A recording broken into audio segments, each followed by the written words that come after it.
এখানে যা দেখতেছেন তার চেয়ে আরো খারাপ অবস্থা, আরো খারাপ অবস্থা অন্য জায়গায় যেই সব জায়গায় স্পিড বোট নাই, কোনো কিছুই নাই ওখানে যাওয়ার মতো তাদের দেখার মতো কেউ নাই, কারণ এতটাই ভয়াবহ অবস্থা, এতটাই খারাপ অবস্থা।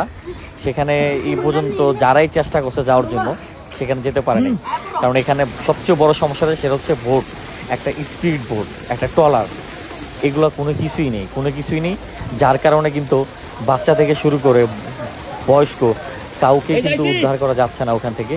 অসংখ্য মানুষ শুনেছি যে পানির সাথে ভাইসে গেছে। বাংলাদেশের বিভিন্ন প্রান্ত থেকে কিন্তু অনেক ভাইরা চলে আসে এই মানুষগুলোর পাশে দাঁড়ানোর জন্য, কিন্তু ওইসব জায়গায় কিন্তু এখন পর্যন্ত যাওয়া সম্ভব হয়নি, কারণ স্পিড বোট ট্রলার কোনো কিছুই নেই, কারণ 31 বছরের ভিতরে এরকম ঘটনা কিন্তু এখানে ঘটে নাই। তাই এখানে মানুষ কিন্তু স্পিড বোট ট্রলার এগুলা ইউজ করে নাই।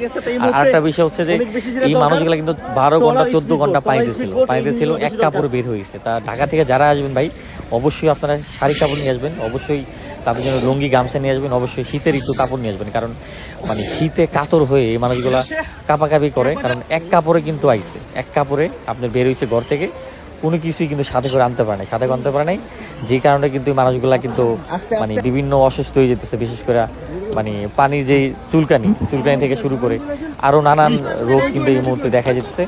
তা প্রচুর ঠান্ডা লাগে তাদের, শীতে একবার কাঁপানি উঠে যায়, কারণ 10-12 ঘন্টা মানে থাকাটা অসম্ভব।